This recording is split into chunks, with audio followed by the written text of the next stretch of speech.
Hello students, welcome to all of you. आज हम class 10th का कॉन्वेक्स मिरर डिस्कस करेंगे। प्रीवियस सेशन में आपको स्फेरिकल मिरर और कॉन्केव मिरर की सारी डिटेल एक्सप्लेन करके बताई गई थी। आज आपके सामने पूरा का पूरा कॉन्वेक्स मिरर डिटेल में एक्सप्लेन किया जाएगा। तो बच्चों, कॉन्वेक्स मिरर और कॉन्केव मिरर दोनों क्या होता है? एक स्फेरिकल मिरर का एक पार्ट होता है, पीस होता है। Okay, suppose this is a spherical mirror. मैंने आपको एक बात बताई थी कि अगर आप अपने हैंड से इस तरह का शेप ड्रॉ करोगे, इस तरह का शेप अगर आप ड्रॉ करोगे, तो ये जो केव वाला पार्ट है, इस पार्ट को हम क्या कहते हैं? Concave part, concave part. और ये बाहर जो बल्जिंग हो रहा है, बाहर जो बल्जिंग वाला पार्ट है, इसे हम कहते हैं कॉन्वेक्स पार्ट। क्या कहते हैं? Convex part. तो जिस मिरर में रिफ्लेक्शन कॉन्केव पार्ट से होगा, पेंटिंग किस पे होगी? आउटर साइड्स पे होगी, उसे हम क्या कहेंगे? Concave mirror. और जिस मिरर में रिफ्लेक्शन आपका, this is convex surface, convex surface से रिफ्लेक्शन होगा, और जो पेंटिंग होगी वो क्या होगी? कॉन्केव सरफेस पे होगी। तो इस तरह के मिरर को हम क्या कहेंगे? कॉन्वेक्स मिरर कहेंगे। और पिछले इंट्रोडक्शन से आपको मालूम है कि जो कॉन्वेक्स और कॉन्केव मिरर है, ये दोनों ही क्या है? एक स्फेरिकल ग्लास का एक पीस होता है। तो सपोज ये हमारा एक स्फेरिकल ग्लास है, इसका ये वाला जो पार्ट है, ये वाला पार्ट, ये वाला जो एक्चुअल पार्ट है, दिस इज कॉन्वेक्स मिरर। और सारी डिटेल आपको प्रीवियस सेशन में बताई गई थी। Pole, centre of curvature, focus, radius of curvature, focal length, principal axis, aperture. But फिर भी मैं आपको एक बार अगेन बताता हूं, ध्यान से सुनिए कि ये जो आपका स्फेरिकल मिरर है, स्फेरिकल मिरर का जो सेंटर होता है, इस स्फेरिकल ग्लास का जो सेंटर होता है, इस सेंटर को हम क्या कहते हैं? Centre of curvature. ओके, और इस स्फेरिकल मिरर का जो सेंटर होता है, इसे हम क्या कहते हैं? पोल कहते हैं। ध्यान से सुनना, जो स्फेरिकल ग्लास का सेंटर होता है उसे क्या कहेंगे? Centre of curvature. और जो स्फेरिकल मिरर का सेंटर होगा उसे हम क्या कहेंगे? पोल। ओके, और इस पोल और सेंटर ऑफ कर्वेचर दोनों का जो मिड पॉइंट है उसे हम क्या कहेंगे? फोकस। ओके, और सेंटर ऑफ कर्वेचर और पोल दोनों के बीच के डिस्टेंस को हम क्या कहेंगे? Radius of curvature. और फोकल लेंथ और पोल दोनों के बीच के डिस्टेंस को हम क्या कहेंगे? फोकल लेंथ कहेंगे। फोकस और पोल दोनों के बीच के डिस्टेंस को क्या कहेंगे? Focal length. ओके, और बच्चों, इस मिरर के जितने पोर्शन से रिफ्लेक्शंस होता है, इस पूरे पोर्शन को हम क्या कहते हैं? एपर्चर कहते हैं। क्या कहते हैं? Aperture. Portion of the mirror from which actually reflection takes place is called aperture. और वो लाइन जो पोल और सेंटर ऑफ कर्वेचर से पास होती है, उस स्ट्रेट लाइन को हम क्या कहेंगे? Principal axis. ओके, तो स्टूडेंट्स अब हम सीखेंगे rules for obtaining images form by convex mirror. Convex mirror में इमेज बनाने के क्या क्या रूल्स होंगे। ओके, जिस प्रकार से हमने कॉन्केव मिरर में देखा था, वहां पे भी 4 रूल थे कि अगर कोई लाइट की रेस प्रिंसिपल एक्सिस के पैरेलल देंगे तो फोकस से रिफ्लेक्ट करेगी, फोकस से देंगे तो प्रिंसिपल एक्सिस के पैरेलल रिफ्लेक्ट होगी, और अगर सेंटर ऑफ कर्वेचर से देंगे तो सेम पाथ से रिटर्न होगी, और अगर हम पोल पे देंगे तो सेम एंगल बनाते हुए लाइट क्या होगी? हमारी रिफ्लेक्ट होगी। सेम सिचुएशन यहाँ पर है, बस थोड़ा सा डायग्राम चेंज होगा। तो आप ध्यान से देखेंगे कि अगर कोई लाइट की रेस प्रिंसिपल एक्सिस के पैरेलल देंगे, अगर कोई लाइट की रेस प्रिंसिपल एक्सिस के पैरेलल देंगे, तो लाइट की जो रेस है वो क्या होगी? रिफ्लेक्ट हो जाएगी, आपकी रिफ्लेक्ट होगी। और बट ऐसा अपीयर्स होगा कि लाइट हमारी कहां से रिफ्लेक्ट हो रही है? फोकस से। अगर कोई लाइट की रेस कॉन्वेक्स मिरर में प्रिंसिपल एक्सिस के पैरेलल देंगे, तो वो फोकस से रिफ्लेक्ट होती हुई क्या होगी? अपीयर्स होगी। Okay, if a ray of light which is parallel to principal axis of a convex mirror, it appears to coming from focus after reflections. अगर कोई लाइट की रेस प्रिंसिपल एक्सिस के पैरेलल हम देंगे, तो ऐसा अपीयर्स होगा कि लाइट कहां से हमारी रिफ्लेक्ट हो रही है? फोकस से हो रही है। ओके, जस्ट इसकी रिवर्स प्रॉपर्टी कि अगर कोई लाइट की रेस फोकस से दी जाए, अगर कोई लाइट की रेस फोकस से दी जाए, तो क्या होगा? रिफ्लेक्शन के बाद ये प्रिंसिपल एक्सिस के पैरेलल वापस होगी। If a light ray is going towards the focus then it reflects parallel to principal axis. अगर कोई लाइट रेज फोकस से दी जाए तो प्रिंसिपल एक्सिस के पैरेलल क्या होगी, वापस होगी। सेम सिचुएशन थर्ड रूल से हमारा कि अगर कोई लाइट की रेज सेंटर ऑफ कर्वेचर से दी जाए, अगर कोई light rays centre of curvature से दी जाए तो लाइट की रेज क्या होगी, जिस पाथ से जाएगी उसी पाथ से वापस आएगी। If a light rays goes toward centre of curvature then it reflects along the same path after reflections from the mirror। अगर लाइट की रेज सेंटर ऑफ कर्वेचर से दी जाए तो रिफ्लेक्शन के बाद वो जिस पाथ से गई थी उसी पाथ से क्या होगी, वापस होगी। ओके, और अगर कोई लाइट की रेज पोल पे दी जाए तो लाइट की रेज जितना एंगल ऑफ इंसिडेंस बनाएगी उतने ही एंगल से क्या होगी, रिफ्लेक्ट होगी। इस सिचुएशन में आपका एंगल ऑफ इंसिडेंस और एंगल ऑफ रिफ्लेक्शन दोनों आपस में क्या होगा, इक्वल होगा। तो स्टूडेंट्स ये चार रूल आपको याद रखना है कि अगर लाइट की रेज प्रिंसिपल एक्सिस के पैरेलल जाएगी तो क्या होगा, ये ऐसा अपीयर्स होगा कि रिफ्लेक्ट कहां से हो रही है, फोकस से हो रही है। और अगर कोई लाइट की रेज फोकस से दी जाए तो ये क्या होगी, प्रिंसिपल एक्सिस के पैरेलल रिफ्लेक्ट होगी। और अगर कोई लाइट की रेज सेंटर ऑफ कर्वेचर से दी जाए तो सेम पाथ से रिटर्न होगी। और अगर कोई लाइट की रेज पोल पे दी जाए तो इस सिचुएशन में जितने एंगल से वो गई थी उतने ही एंगल से क्या होगी, वापस होगी। That is angle of incidence और एंगल ऑफ रिफ्लेक्शन आपस में इक्वल होगा। तो स्टूडेंट्स हम देखेंगे image formation by a convex mirror. Convex mirror में इमेज कैसे बनते हैं, क्या नेचर होता है, किस प्रकार से बनते हैं। ओके, अब हमारे पास सिचुएशन है कि अगर कॉन्वेक्स मिरर के सामने ऑब्जेक्ट कहीं पर भी पोल और इंफिनिटी के बीच में रखा जाए तो कैसी इमेज बनेगी। याद कीजिए कॉन्केव मिरर वाला सेशन, उसमें इमेज बनाने के आपको दो टिप्स बताए गए थे कि जब भी इमेज ड्रॉ करना हो आप पहली रेज ऑब्जेक्ट के टॉप से प्रिंसिपल एक्सिस के पैरेलल देंगे, दूसरी रेज ऑब्जेक्ट के टॉप से और सेंटर ऑफ कर्वेचर से देंगे। दो रूल क्या कहते हैं, पहली रेज ऑब्जेक्ट के टॉप से प्रिंसिपल एक्सिस के पैरेलल देंगे तो लाइट रिफ्लेक्ट करेगी कहां से, फोकस से। दूसरा रूल ऑब्जेक्ट के टॉप से और सेंटर ऑफ कर्वेचर से तो लाइट क्या होगी, सेम पाथ से रिटर्न होगी। और ये दोनों रेज जहां पे इंटरसेक्ट करेगी वो हमारी इमेज की क्या होगी, पोजीशन होगी। तो सपोज ये हमारा ऑब्जेक्ट है A B, this is A B, और ये हमारा मिरर है। इस मिरर के अंदर इसकी इमेज कहां पे बनेगी, ये हमें रिप्रेजेंट करनी है। तो बच्चों पहली रेज ऑब्जेक्ट के टॉप से प्रिंसिपल एक्सिस के पैरेलल देंगे। ओके, और जब आप प्रिंसिपल एक्सिस के पैरेलल दोगे तो एक्चुअल में लाइट की रेज क्या करेगी, रिफ्लेक्ट करेगी कहां से, फोकस से। अभी हमने रूल देखा था ना कि अगर कोई भी लाइट की रेज प्रिंसिपल एक्सिस के पैरेलल देंगे तो कॉन्वेक्स मिरर में लाइट की रेज फोकस से पास होती हुई अपीयर्स होती है, फोकस से रिफ्लेक्ट होती हुई अपीयर्स होती है। ओके, दूसरा आप ऑब्जेक्ट के टॉप से और सेंटर ऑफ कर्वेचर से लाइट रेज देंगे तो अगर सेंटर ऑफ कर्वेचर से आप लाइट रेज दोगे, सेंटर ऑफ कर्वेचर से, तो लाइट जिस पाथ से जाएगी उसी पाथ से वापस आएगी। ये जो इंटरसेक्टिंग पॉइंट है आपका, ये इंटरसेक्टिंग पॉइंट किसको शो करेगा, इमेज के पोजीशन को। And this is A dash and B dash. तो बच्चों कॉन्वेक्स मिरर में हमेशा कहीं पर भी पोल और इंफिनिटी के बीच में इन front of the convex mirror अगर कोई ऑब्जेक्ट रखा जाए तो हमेशा इमेज कहां पे बनेगी, पी और एफ के बीच में। पहली सिचुएशन इमेज कहां पे बनेगी, right side, that is behind the mirror. तीसरी बात है इमेज का नेचर क्या होगा, वर्चुअल इमेज बनेगी। इमेज का साइज क्या होगा, इमेज हमेशा ऑब्जेक्ट के साइज से क्या होगी, छोटी होगी, दैट इज डिमिनिश्ड इमेज होगी। ये सारी बातें आप लिख सकते हो। जो इमेज बनेगी आपकी, फर्स्ट ऑफ ऑल इमेज बनेगी आपकी behind the mirror, behind the mirror. और पोजीशन क्या होगा, बिटवीन पी एंड एफ, हमेशा पी और एफ के बीच में बनेगी। तीसरी हमेशा वर्चुअल एंड इरेक्ट इमेज बनेगी हमेशा।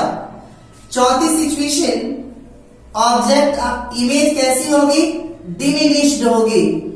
और डिमिनिश्ड का मतलब the size of image will be shorter than the size of object. Image का जो साइज होगा वो ऑब्जेक्ट के साइज से क्या होगा, बहुत छोटा होगा। तो ये 4 कैरेक्टरिस्टिक्स होगी किसकी, कॉन्वेक्स मिरर में इमेज की। ओके, कॉन्वेक्स मिरर में सिर्फ 2 इमेज फॉर्मेशन है। पहली image formation when an object is kept anywhere between pole and infinity. दूसरा when object is kept at infinity. अगर इंफिनिटी पर होगा तो हमारी इमेज कहां पे बनेगी, तो याद कीजिए कॉन्केव मिरर के रूल्स। उसमें क्या आता है कि अगर ऑब्जेक्ट इंफिनिटी पर है तो आप 2 पैरेलल रेज दो, एक प्रिंसिपल एक्सिस के ऊपर से और एक प्रिंसिपल एक्सिस के नीचे से, डायरेक्टली आपको इमेज की पोजीशन दिखेगी। तो सपोज हमारा ऑब्जेक्ट इंफिनिटी पर है तो पहली रेज प्रिंसिपल एक्सिस के पैरेलल दी, और जब भी प्रिंसिपल एक्सिस के पैरेलल देंगे तो रेज आपकी क्या होगी, डाइवर्ज करेगी, रिफ्लेक्ट होगी, किससे होकर के, फोकस से होकर के। ओके, इसी प्रकार से अगर दूसरी रेज प्रिंसिपल एक्सिस के पैरेलल हम देंगे तो रेज क्या करेगी, डाइवर्ज करेगी, किससे होकर के, फोकस से होकर के। तो इमेज आपकी कहां पे बनेगी, फोकस पे। अगर ऑब्जेक्ट आपका इंफिनिटी पर है तो इमेज कहां पे बनेगी, फोकस पे। और इमेज का साइज क्या होगा, इमेज का साइज होगा point size, negligible size, much smaller than the object, आप कह सकते हो। ओके, तो इमेज की क्या क्या कैरेक्टरिस्टिक्स होगी।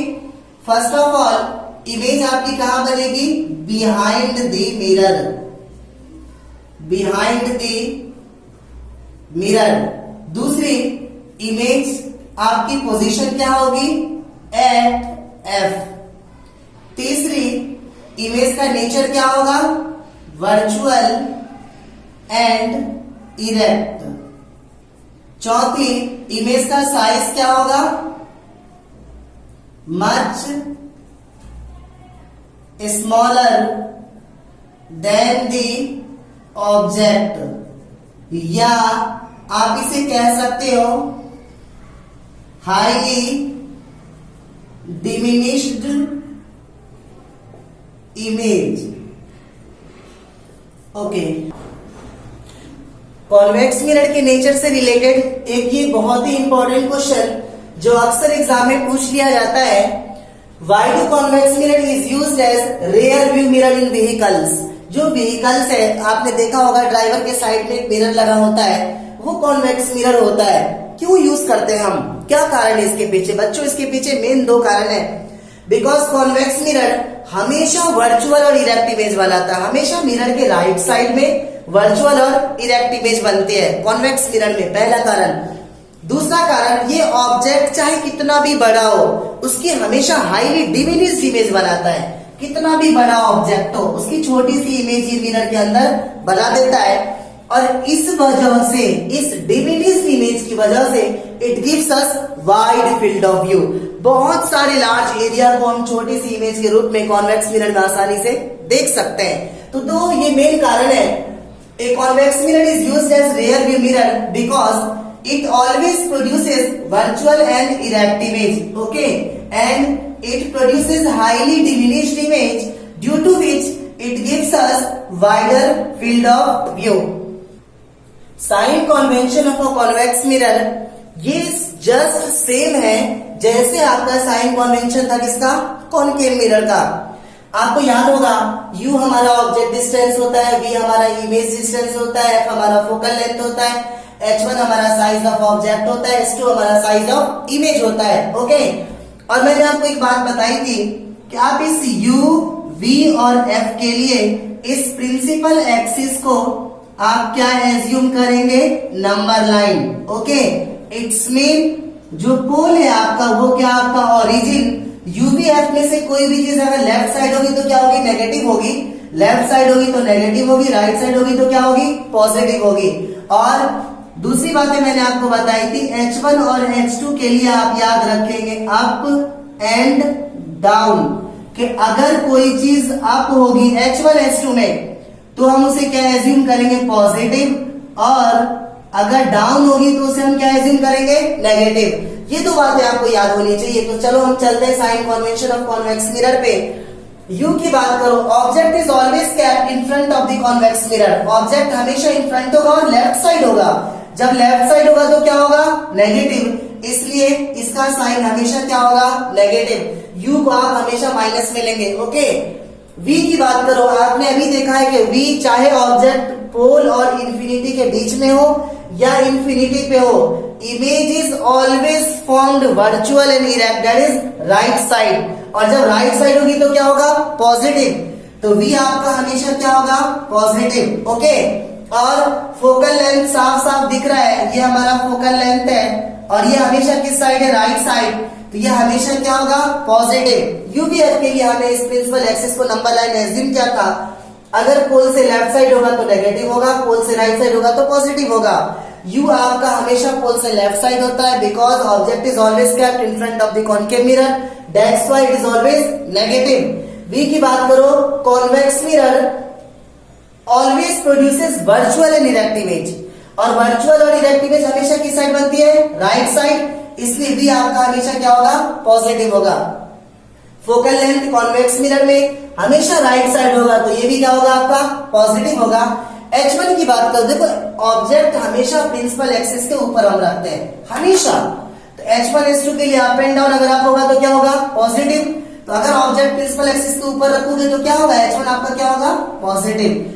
H2 की बात अगर की जाए, convex mirror always produces virtual and erect image, and erect image is always formed above the principal axis, जो इरेक्ट इमेज होगी वो हमेशा प्रिंसिपल एक्सिस के कहां बनेगी, ऊपर बनेगी, तो बता H2 क्या होगा, H2 भी क्या होगा, पॉजिटिव होगा। ओके स्टूडेंट्स, तो हम देखेंगे कॉन्वेक्स मिरर पे एक न्यूमेरिकल प्रॉब्लम। क्वेश्चन कह रहा है कि an object 5 centimetre in length, एक ऑब्जेक्ट है जिसका साइज कितना है, 5 सेंटीमीटर, मतलब क्या गिवन है, आपके पास H1 इक्वल टू कितना गिवन है आपके पास, plus 5 centimetre, because H1 H2 के लिए हम क्या लेते हैं, अप और down, object is always kept above the principal axis, that is up होता है, तो क्या होगा, ये पॉजिटिव होगा। Okay, is placed at a distance of 20 centimetre, convex mirror से 20 सेंटीमीटर की दूरी पे ऑब्जेक्ट को रखा गया, मतलब ये क्या हमारा object distance, it's mean you, तो बताओ कॉन्वेक्स मिरर में यू क्या होता है आपका, नेगेटिव, दैट इज -20 सेंटीमीटर।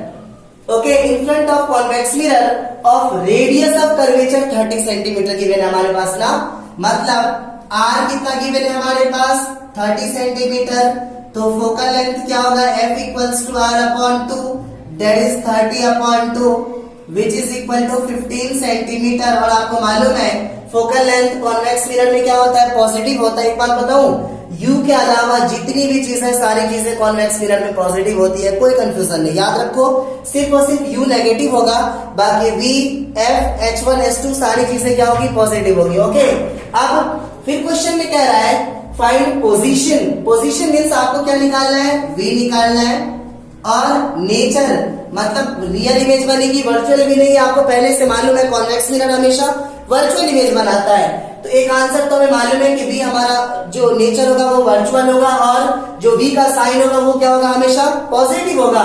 और क्वेश्चन में कह रहा है साइज ऑफ इमेज, तो साइज आपको मालूम है डिमिनिश्ड का मतलब ऑब्जेक्ट से छोटा होगा, इस पॉइंट से क्या होगा, छोटा आंसर आने वाला है S2 का।